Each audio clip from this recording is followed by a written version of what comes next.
President Maduro received on Monday the prosecutor of the International Criminal Court, Karim Khan, in Caracas.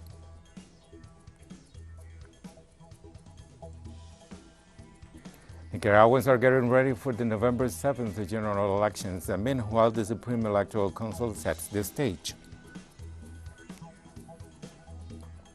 The United Nations Climate Change Conference 2021 began in the Scottish city of Glasgow.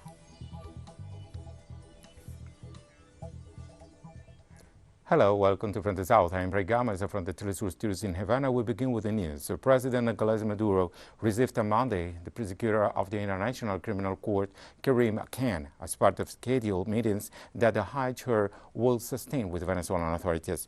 President Maduro thanked the prosecutor for studying deeply in the Venezuelan case and for his willingness to meet on the spot with officials in the spirit of cooperation between the government and the international organization.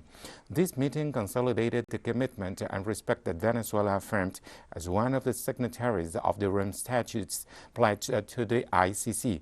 The authorities' behavior showed that Caracas is always available for positive and constructive multilateral talks and projects.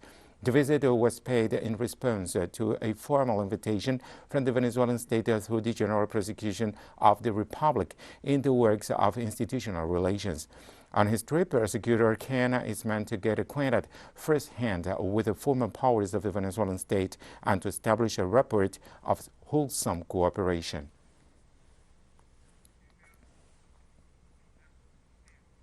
Supreme Electoral Council of Nicaragua sets the grounds for the general elections to be held on November the 7th.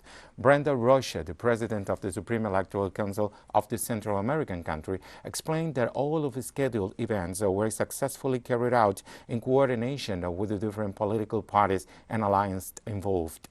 The magistrate remembered that the next Wednesday marks the end of the campaign in accordance to the strict restrictions decreed by the Health Ministry under the shadow of the coronavirus pandemic. Almost 4.5 million Nicaraguan citizens are called to the polls in November the 7th.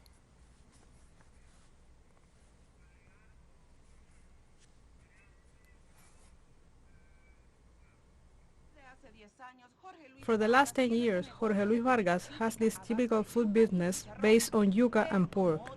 He, like many other Nicaraguans, trusts that elections will be held in a climate of peace. The hope is that elections are carried out peacefully, since we must respect the decision of the Nicaraguan people and continue working.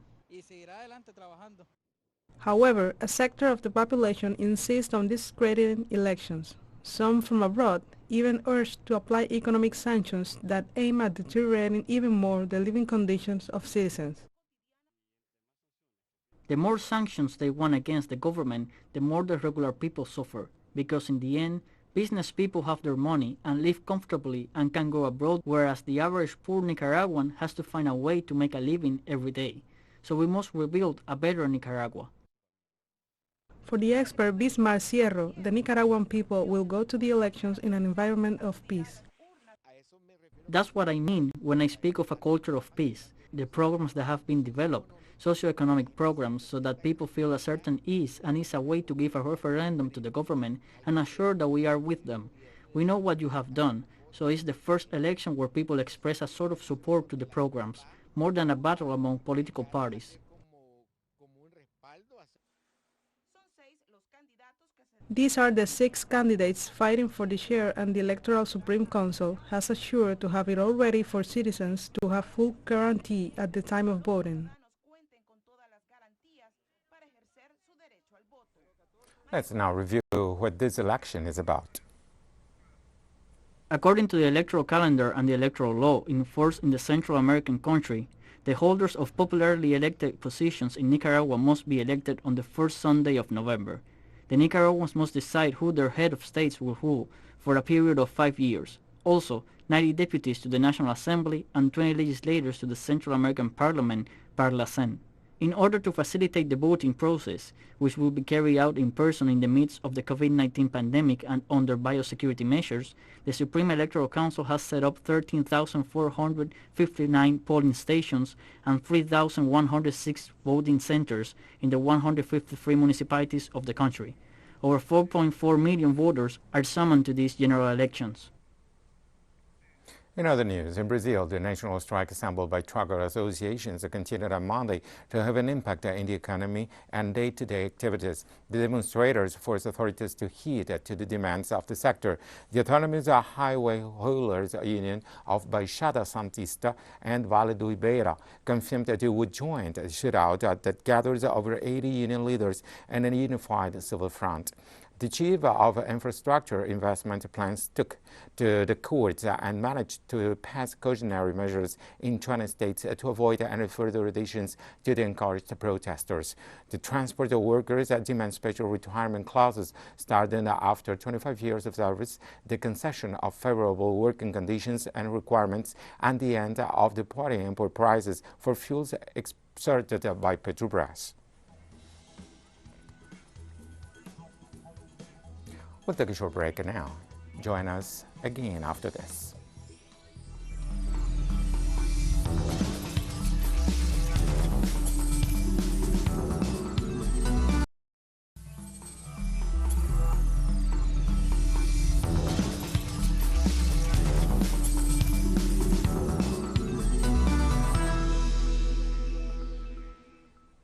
Welcome back. G20 leaders backed up the decision to revise the International Monetary Fund's policy over surcharges. The decision sets the ground for the creation of a new resilience subsidizer that will grant longer periods of return payments to those countries of low and middle incomes, and claimed that the Argentinian President Alberto Fernandez voiced out as a main concern at the summit in Rome. Fernandez also achieved support in all bilateral meetings and encounters with the world leaders and managed to put it in writing in the final draft in the summit. The pact that bears the signature of 20 leaders could help Buenos Aires save over $900 million and extend the time window for return payments.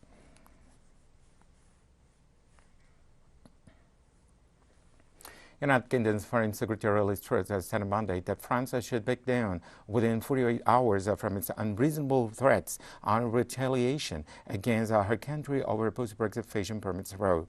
The statement came after days of bilateral tensions over permits for fishing boats, which has seen France detain a British fishing vessel and threaten to block British boats from its ports and tighten customs on entering the country unless UK grants more licenses for small French vessels to fish in British waters.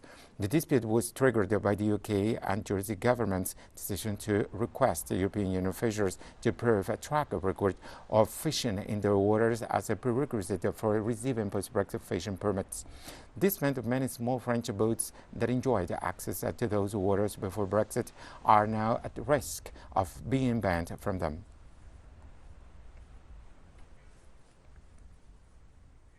South African vote in local elections are set to challenge the ANC party. This election will define the renewal of town hall members from municipalities of the 9 provinces the country is divided into. They will also serve to test support the African National Congress has after the handling of the pandemics. The party governed South Africa from the 1994 elections, when the apartheid was put an end to and Nelson Mandela became president. Saying, we know what the problems are. The problems are clear, and we have said that this time around we want to correct what has not been going well. In Ethiopia, the Tigray People's Liberation Front confirmed having occupied Cambodia, while federal government holds intense bombings against rebel facilities. The rebel group has occupied new areas in its offensive in the region of Amhara after taking control of the town of Cambodia. The spokesman of the rebel group has stated that in their strategy to extend military actions from Tigray, they will continue using all proper measures to break the siege. The Ethiopian government claimed to have conducted an airstrike against a training facility near Mekelle, the capital of Tigray, which the rebel group used to train their illegally recruited military men.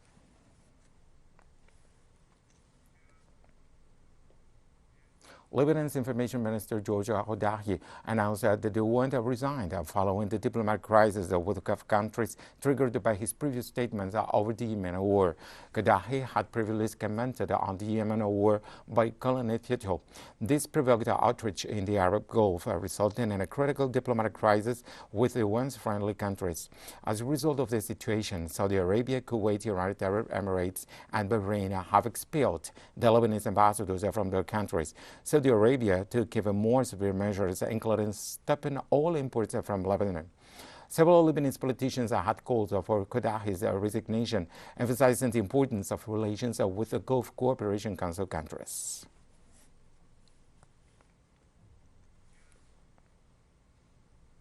Israeli Defense Forces started Monday a surprise preparation drill summiting the reserve units as part of a Northern Command deployment that will extend for the entire month. According to Israeli Defense Forces, the drill will simulate the outbreak of a war against the Hezbollah Lebanese movement at the front line. These military exercises, known as Keystone, will simulate actions at different fronts. They will involve recruited and reserve forces from the entire northern headquarters who are bound to participate to improve their defense and response capabilities when faced with a variety of possible scenarios. We have more news coming up after this financial break.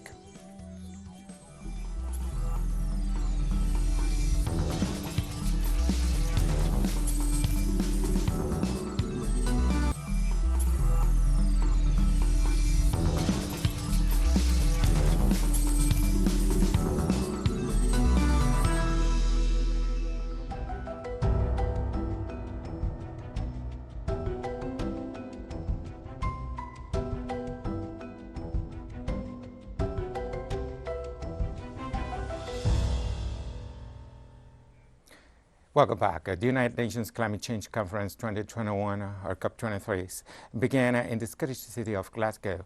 Delayed by a year because of the COVID-19 pandemic, the COP-26 summit brings parties together to accelerate action towards the goals of the Paris Agreement and the UN Framework Convention on Climate Change. All leaders are expected to put forward high-level ambition and action towards securing global net zero and keeping 1.5 degrees above pre-industrial levels, a level scientists say would avoid its most destructive consequences. The conference came a day after G20 big economies failed to commit to a 2050 deadline for halting net carbon emissions, a mark widely cited as a condition for preventing the most extreme global warming.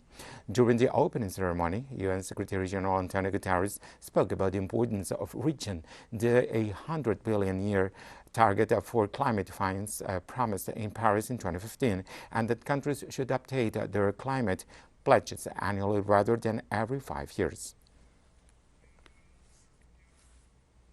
The science is clear. We know what to do. First, we must keep the goal of 1.5 degrees Celsius alive. This requires greater ambition on mitigation and the immediate concrete action to reduce global emissions by 45% by 2030. G20 countries have a particular responsibility as they represent around 80% of emissions. President of Bolivia, Luis Arce, stated that in order to mitigate global temperatures within the framework of the Paris Agreement, all nations need to reduce emissions significantly, while developed countries have to take leadership to defend humankind and Mother Earth. In order to mitigate the temperatures within the framework of the Paris Agreement, we need to reduce emissions significantly. It's the developed countries that have to take leadership to defend humankind and Mother Earth. Prime Minister of Antigua and Barbuda, Gaston Brown, offered his remarks about being hopeful to see an increase in ambition during COP26 conference so that global temperatures can be reduced below 1.5 degrees. And I also want to address the issue of increased funding for adaptation, because if we're going to overshoot the 1.5, then clearly small island states will require funding in order to adapt to the increase in temperatures, and we can expect more frequent storms, more powerful storms. In fact, the effects of climate change will increase significantly, hence the need for adaptation funding. The Federal Chancellor of Germany, Angela Merkel, stated that although not enough, Berlin will pay its part by making available another $6 billion to support the goal of reducing global temperature. What we need is to achieve a complete transformation of the way we work. We need to also address mobility in a more sustainable manner. That is a major challenge. It is also about the credibility of the industrialized countries, and the delivery plan presented by Canada and Germany goes to show that this objective can be achieved by 2023. And this is what we have to do. Germany will be doing its part by making available another 6 billion euros of taxpayers' money, but it's not enough to get to the 1.5-degree trajectory. So this is why it is important to enhance reductions. Meanwhile, the Prime Minister of Jamaica, Andrew Holmes, stressed the urgent need to improve climate finance. However, the quality of climate finance must urgently be improved.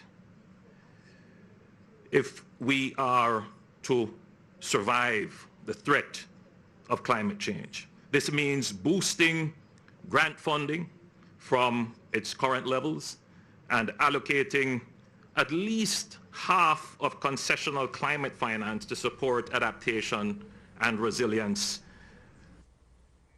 Prime Minister of Barbados, Amir Mali, also highlighted the need for more finance for adaptation to the effects of climate change and about the danger for all humankind if the 1.5 degrees goal is not reached. On finance, we are $20 billion short of the $100 billion. And this commitment, even then, might only be met in 2023. On adaptation finance remains only at 25%, not the 50-50 split that was promised nor needed given the warming that is already taking place on this earth. And President Joe Biden reaffirmed U.S.'s ambitious goal of reducing greenhouse gas emissions by 50 to 52% by 2030. The United States, if I have anything to do it, will do our part.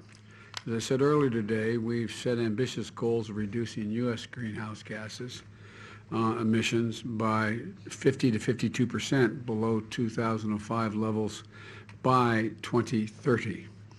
That's a goal in line with limiting global warming to 1.5 degrees Celsius. But the math...